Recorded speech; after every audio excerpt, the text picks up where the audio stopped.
믿기 힘들지만 이것은 실제로 일어난 일입니다. 지금 이 순간에도 어둠의 경계선을 넘나드는 사람들이 있어요. 그들은 목숨을 걸고 자유를 찾아 떠나는 여정을 시작하죠. 오늘은 그 용기 있는 사람들의 진실한 이야기를 들려드리겠습니다. 북한이라는 거대한 감옥에서 탈출한 사람들의 증언을 기록한 책 한 권이 있습니다. 그곳은 인터넷이 차단되고 전기조차 제대로 공급되지 않는 곳이에요. 라디오와 텔레비전은 모두 정부가 통제하는 채널만 나옵니다. 진실을 말하면 처벌받는 경찰 국가에서 부부도 이웃도 심지어 부모와 자식까지도 서로를 감시하고 밀고 하죠. 한마디 잘못된 말이 평생을 인민수용소에서 보내게 만들 수 있거든요. 그런데도 그 어둠 속에서 자신의 운명을 스스로 개척하려는 사람들이 있었습니다. 바로 그들의 용기 덕분에 오늘 우리가 이 이야기를 들을 수 있게 된 거예요. 송희석이라는 여성이 있었습니다. 그녀는 김일성의 확고한 지지자였어요. 내 아이의 어머니이자 공장 노동자로서 모범적인 북한 시민의 삶을 살았죠. 아버지가 한국전쟁에서 전사하면서 순교자의 후손이라는 혈통을 물려받았습니다. 송희석은 평소 김일성의 어록을 입에 달고 살았어요. 일상 대화에서도 이런 격언들이 끊임없이 나왔죠. 특히 아이들을 훈계할 때면 충효는 혁명가가 실천해야 할 최고의 도덕이라고 말하곤 했습니다. 그녀의 하루는 극도로 빡빡했어요.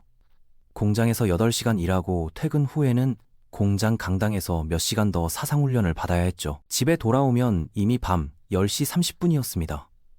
매주 수요일 아침에는 여성연맹 회의를 위해 일찍 나가야 했고 금요일 밤에는 자기 비판 시간도 있었어요. 이런 성실한 태도 덕분에 송희석은 1970년대 초반부터 인민반장직을 맡을 수 있었습니다. 충성심이 강하고 조직적이어서 상급자들도 그녀를 매우 만족해했죠. 하지만 아무리 조심해도 주변 사람들은 실수를 하게 마련이에요. 송희석의 남편 장박이 바로 그런 실수를 저질렀습니다. 어느 날 텔레비전에서 장화 공장의 생산량을 자랑하는 뉴스가 나왔어요. 장박은 크게 웃으며 장화가 이렇게 많으면 왜 우리 아이는 장화를 못 사지? 라고 말했습니다. 남편이 아무 생각 없이 한 말이었지만 이 말은 곧 인민반에 보고되었고 인민반은 이를 보위부에 보고했어요. 이 사건 이후 장박은 외부인 앞에서 더욱 조심스럽게 말하기 시작했지만 그의 생각은 점점 더 자유로워졌습니다. 한 경북도 방송사에서 일하던 장박은 일반 사람들보다 외부 세계의 정보에 더 많이 접근할 기회가 있었어요. 그와 동료들은 매일 외국 언론의 무편집 뉴스를 들어야 했는데 이는 국내 사람들이 그 소식을 듣기 전에 검열하기 위해서였죠. 장박에게는 믿을 수 있는 친구가 하나 있었습니다. 술을 마실 때마다 두 사람의 의심은 점점 커져갔어요. 이때 어릴 때부터 반항적이던 큰딸 오키가 아버지와 친구들의 대화를 엿듣게 되었습니다. 나라의 경제가 악화되면서 배고픔을 참는 것도 애국의 의무가 되었어요. 평양 거리에는 하루 두 끼를 먹자는 구호가 걸렸고 북한 TV에는 어떤 사람이 밥을 너무 많이 먹어서 배가 터졌다는 내용의 다큐멘터리도 나왔습니다. 1990년대부터 송희석네 가족도 배급량이 점점 줄어들었어요. 1995년에는 송희석 부부가 생계를 유지하기 위해 집에 있던 귀중품 대부분을 조금씩 팔아야 했습니다. TV 세트, 가족의 유일한 교통수단이던 일제 자전거, 그리고 재봉틀까지 모두 팔았죠. 방 2개짜리 아파트는 원래 사람들로 붐볐지만 이제 잡동사니는 모두 사라지고 벽은 거의 텅 비었어요. 오직 김씨 부부의 초상화만이 남아 있었습니다. 1998년 말에 이르러 남편과 아들은 서서히 굶어 죽어가고 있었어요. 최악의 기근이 끝났지만 상황이 좋아져서가 아니라 먹어야 할 입이 적어졌기 때문이었습니다. 죽을 수 있는 사람이 다 죽었기 때문이죠. 송희석의 탈북도 큰딸 오키에게서 시작되었습니다. 오키의 결혼은 처음부터 비극이었어요. 그녀와 남편 영수는 끊임없이 돈, 음식, 정치에 대해 다투었고 영수는 항상 폭력을 사용하여 분쟁을 종식시켰습니다. 우여곡절 끝에 마침내 한국으로 탈출한 오키는 한국 노인들의 다채로운 노년 생활을 보고 어머니를 떠올렸어요. 그래서 한국 정부에서 주는 보조금을 이용하여 송희석을 한국으로 데려오고 여동생 2명도 데려오기로 계획했습니다. 오키는 어머니가 조국과 김일성에 대한 충성심을 알고 있었기 때문에 이번 여행이 탈북 여행이라는 사실을 송희석에게 직접 말하지 않았어요. 중개업자도 송희석에게 거짓말을 하고 딸을 만나러 중국으로 데려가겠다고 했습니다. 밥을 먹을 때마다 죽은 남편 장박이 생각났어요. 정말 먹는 걸 좋아하는 사람이었어. 그리고 아들은 기근으로 인해 25세에 목숨을 잃었습니다. 송희석은 아들에 대한 죄책감 때문에 감히 아들을 생각하지도 못했죠. 아들이 죽기 전에 그녀는 약을 사러 암시장에 가려고 했으나 약값이 쌀 한 포대와 비슷하다는 것을 알고 후자를 선택했어요. 그래서 그녀도 아들이 떠나는 것을 속수무책으로 지켜보았습니다. 중국에서의 농장 생활과 한국 TV 속 모든 것이 송이석의 지난 수십 년간 받은 사상교육을 뒤흔들었어요. 2002년 8월 비행기가 한국 인천공항에 착륙하자 그녀는 출입국 심사대로 걸어가 자신의 이름을 말했습니다. 북한 청진 출신 57세 송이석입니다. 그녀는 기근으로 가족의 절반을 잃었고 지금 한국에서 딸과 함께 새로운 삶을 추구하고 싶다고 했어요. 많은 탈북자들이 인터뷰에서 이렇게 묘사합니다. 그들은 어떻게 어둠을 사랑하는 법을 배웠는가? 그 블랙홀 한복판에서 수백만 명이 굶어 죽는 가운데서도 여전히 사랑이 있었어요. 1986년 15세 북한 소녀 민현과 그녀의 남자친구 준상의 이야기는 참으로 애절하고 안타깝습니다. 준상은 고향 청진의 한 극장 앞에서 12세 미란을 처음 만났어요. 미란의 아버지는 6.25 전쟁에 참전한 군인이었습니다. 전쟁이 끝난 뒤 전쟁포로로 북한에 남아 광부가 되었죠. 이 배경으로 인해 그의 자녀는 태어날 때부터 북한 사회의 최하층에 있을 수밖에 없었어요. 준상의 집안은 미란 집안보다 조금 나은 편이었습니다. 그의 부모는 모두 일본에서 태어났어요. 북한의 선전에 끌려 준상의 조부모도 포함된 8만 명이 넘는 사람들이 북한으로 건너갔습니다. 당시 북한에서 미란과 준상이 연락할 수 있는 유일한 수단은 편지뿐이었어요. 하지만 편지를 쓰는 것조차 쉬운 일이 아니었습니다. 북한에는 글쓰기용 종이가 거의 없었거든요. 그래서 미란은 엄마에게 돈을 달라고 해서 수입 종이를 사야 했고 편지가 오갈 때마다 거의 한 달이 걸렸어요. 준상의 평양에서의 경험은 미란에게 먼 특권의 세계를 엿볼 수 있도록 했습니다. 아버지의 배경 때문에 뛰어난 학업 성적과 뛰어난 외모에도 불구하고 미란의 두 언니는 여전히 대학에 갈 기회가 없었어요. 언니들의 운명을 본 미란은 자신의 미래에 대해 생각할 때 절망하지 않을 수 없었습니다. 1990년대 초반 북한의 식당과 극장이 전력 부족으로 문을 닫았기 때문에 준상과 미란의 데이트는 대개 저녁 식사 후에 만나서 몇 시간씩 걸어다니는 것이었어요. 그리고 어느 날 밤 준상은 전에 한 번도 해본 적이 없는 일을 했습니다.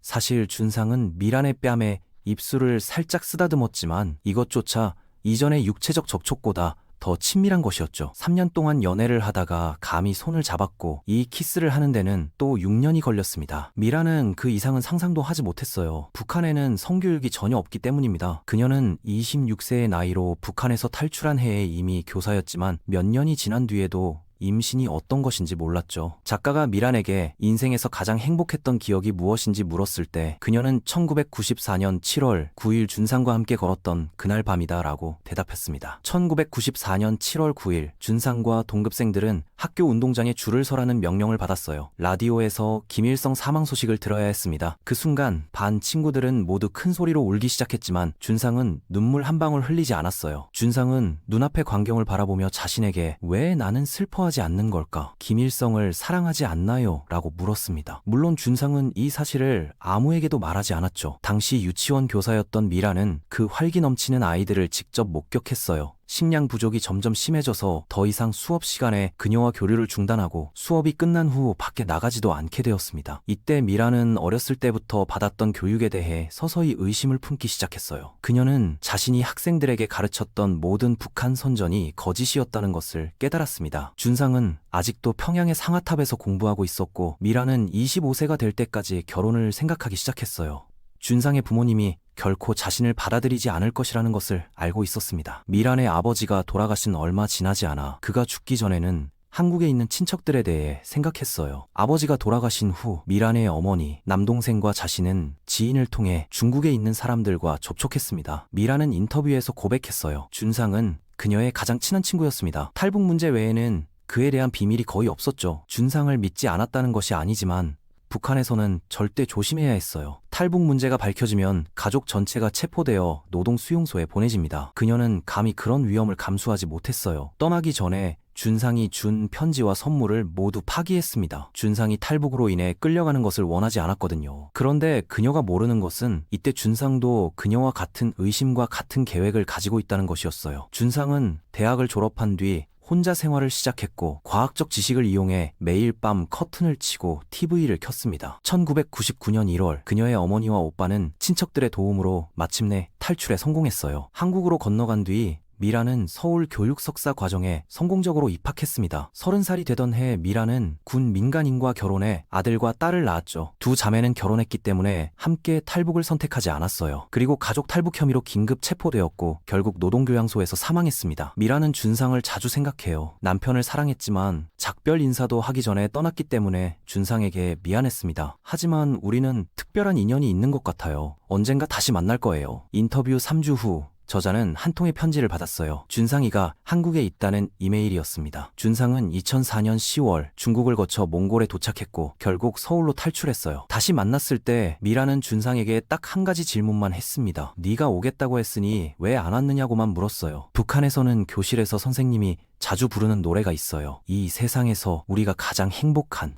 이 노래는 아주 간단해서 북한 어린이라면 누구나 부를 수 있는 반짝반짝 같은 노래입니다. 수학을 공부하든 과학을 공부하든 독서를 하든 음악을 배우든 아니면 미술을 하든 아이들은 여전히 지도자를 존경하고 적을 미워하도록 교육받고 있어요. 북한의 작은 영웅들과 이 작은 영웅들을 박해하는 악당들의 이야기가 가득합니다. 인터뷰에서 북한 사람들은 모두 김일성의 죽음을 알았을 때를 아주 선명하게 기억해요. 1990년대의 트라우마를 억누르고 있는 사람들은 김일성 사망 소식을 듣고 갑자기 자신들의 일상을 매우 생생하고 자세하게 묘사하곤 했습니다. 김일성 사망이 발표된 지 몇 시간 후 북한 전역의 사람들이 각자의 도시에 있는 김일성 동상 앞에 모였어요. 가장 많이 인용되는 통계 중 하나에 따르면 북한에는 위대한 수령님의 동상이 34,000개가 넘고 그곳에는 땅바닥에 엎드려 울고 있는 충성스러운 사람들이 있었습니다. 처음에는 자연스러운 슬픔으로 시작되었으나 나중에는 애국의 의무가 되었어요. 10일간의 국가 애도 기간 동안 여성들은 화장이나 머리 손질을 할 수 없었고 술, 춤, 음악도 금지되었습니다. 기근 동안 노숙자 중에는 어린이와 청소년의 비율이 극도로 높았어요. 북한의 거리에서 노숙 아동들을 볼 수 있는데 그들 중 일부는 일과 음식을 찾아 집을 떠난 부모이고 일부는 부모와 조부모의 단식 투랭으로 아이들에게 생존의 희망을 주기 위한 잔인한 결정으로 인해 발생하는 경우도 있습니다. 북한 주민들은 이 아이들을 떠돌이 제비라고 부르며 기차역에서 살아남기 위해 모여요. 고아가 된 진혁은 기차역 앞에서 배회하는 수백 명의 아이들 중 하나이기도 한 방황하는 제비입니다. 진혁은 원래 특권층의 아이였어요. 하지만 김혁은 3살 때 어머니가 심장마비로 세상을 떠났습니다. 아버지는 재혼 후 진혁의 계모는 딸에게 점점 더 많은 음식을 주었고 그래서 진혁은 곧 계모와 갈등을 빚었죠. 진혁이 처음으로 물건을 훔친 것은 10살 때였어요. 아버지는 그를 경찰서에서 데려와 벨트로 세게 채찍질했습니다. 도둑질하느니 배고프지 않느냐고 혼났는데 진혁은 왜 사람이 죽어서 영웅이 될 수 있지? 라고 생각했어요. 아버지는 징계할 힘이 없어 연주를 이용해 진혁을 고아원에 보내기로 결정했습니다. 북한의 고아원은 기숙학교와 같아서 교육실과 식사를 제공하므로 고아원에 들어갈 수 있다는 것은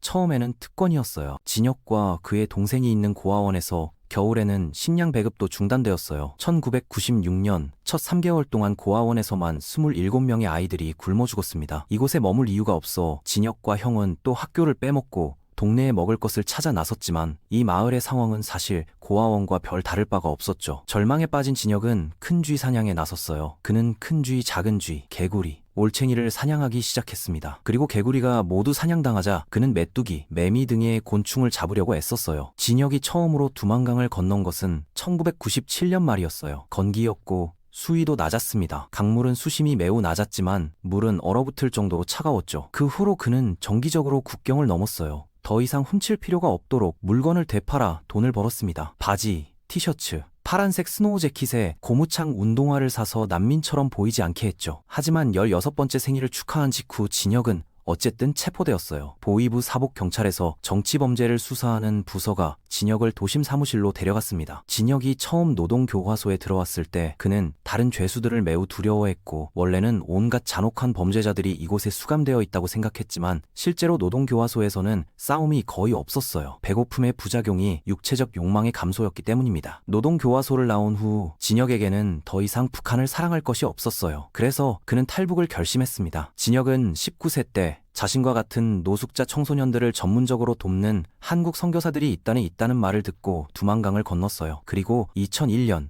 선교사들의 도움으로 마침내 남한에 왔습니다. 북한의 또 다른 깊은 신앙의 여의사 김지윤은 원래 김일성을 믿었을 뿐만 아니라 의사들이 자원하여 인민을 위해 봉사해야 한다고 믿었어요. 환자를 치료하기 위해 무료로 야근을 했고 병원에 엑스레이 장비가 부족해서 산에 자주 가서 약을 구하기도 했습니다. 하지만 1990년대 초반에는 병원의 환자 수가 줄었고 제공할 것이 적었어요. 석탄이 없어 난방이 꺼졌고 물이 없어 바닥을 닦을 수 없었습니다. 빛도 없어서 의사는 환자가 직접 음식과 담요를 가져와야 했죠. 병원에서 제공할 수 있는 유일한 치료법은 정맥주사였지만 수액을 담을 병이 없어 환자가 직접 맥주병만 가져오면 되었어요. 의료 시스템의 허점이 점점 드러나기 시작했고 제약 공장에는 전력이 부족하고 재료도 부족해 약을 생산할 수 없는 상황이었습니다. 많은 어머니가 지은을 만나기 위해 아이들을 데리고 왔지만 아이들은 항상 울지 않았어요. 음식이 없으면 아이들이 한 입만 먹어야 한다면 이 엄마들에게 어떻게 말합니까? 지은 씨는 아무것도 할 수 없어 이 엄마들을 따라다니며 시신을 애도하는 수밖에 없었습니다. 1997년 지은은 배고픈 아이들을 더 이상 볼 수 없어 소아과에서 연구직으로 정근했어요. 그런데 그 당시 북한에서는 할 수 있는 의학 연구가 없었습니다. 의사들은 모두 아침 식사 후 저녁을 찾으러 나갔고 저녁 식사 후에는 다음날 점심을 걱정했죠. 그러나 이때 지은은 자신이 감시자 명단에 포함되었다는 사실을 알고 갑자기 충격을 받았고 믿음이 흔들리기 시작했어요. 리더의 보좌관으로 근무하면서 파일을 정리하던 중에 명단을 발견했는데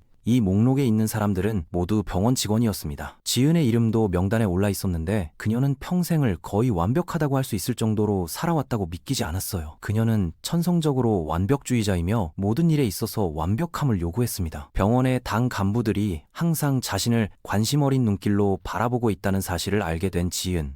2년 후 갑자기 병원에 찾아온 국가보위부원이 있었어요. 이 사람의 방문 목적은 지은이가 탈북을 계획하고 있는지 조사하기 위한 것이었고 형사는 내가 왜 떠났느냐고 물었습니다. 1999년 두만강을 건넜을 때 한국으로의 탈북을 생각하지 않았어요. 그녀의 유일한 의도는 중국이었습니다. 아버지가 죽기 전에 휘갈겨 쓴 친척들의 이름을 바탕으로 한 계획이었죠. 고통스러운 배고픔과 노동당과의 갈등에도 불구하고 그녀는 여전히 국가의 빚을 지고 있다고 생각했어요. 하지만 그녀가 중국에 도착한 후 지은은 농장 마당을 지나가다가 땅에 음식이 가득 담긴 작은 쇠그릇을 보았습니다. 자세히 보니 흰 쌀뿐만 아니라 얇게 썬 고기도 섞인 것이었어요. 지은은 언제 밥을 먹었는지 기억이 나지 않습니다. 개가 짖는 소리를 듣고 한순간에 다 이해했죠. 중국의 개들은 북한의 의사들보다 더 잘 먹습니다. 지은은 날이 갈수록 새로운 발견을 하고 있으며 이러한 발견은 그녀의 분노를 심화시켰어요. 그녀가 아는 것들 모두가 거짓말이었습니다. 그녀가 한때 믿었던 신념은 돌아갈 수 없을 때까지 점점 더 멀어지고 있죠. 10년 후 송 씨가 생각해보니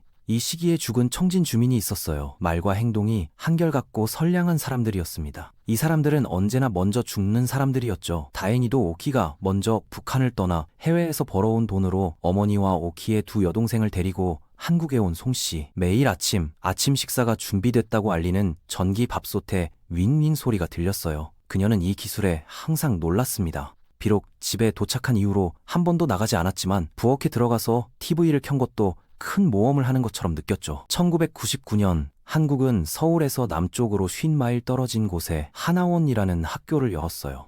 이 학교는 북한 주민들에게 남한에서 자립하는 방법을 가르치는 임시학교의 기능을 결합했습니다. 송 씨 부인은 길거리에서 팔짱을 끼고 뽀뽀까지 하는 수많은 젊은 남녀를 본 것이 가장 컸어요. 그러나 나중에 가정부로 일하게 되었습니다. 할머니들을 위해 특별히 조직된 단체로 한국 방방곡곡을 여행했죠. 진역의 즐거운 기분은 오래가지 못했어요. 한국 정부는 탈북자 중 범죄자들을 매우 우려하고 있습니다. 유난히 신문을 받은 뒤 자유로워졌다고 생각했을 때 그는 한 달 동안 통일원에 보내져 늘 의심을 받았죠. 진역의 성격은 북한에서도 마찬가지였고 한국에서도 마찬가지였어요.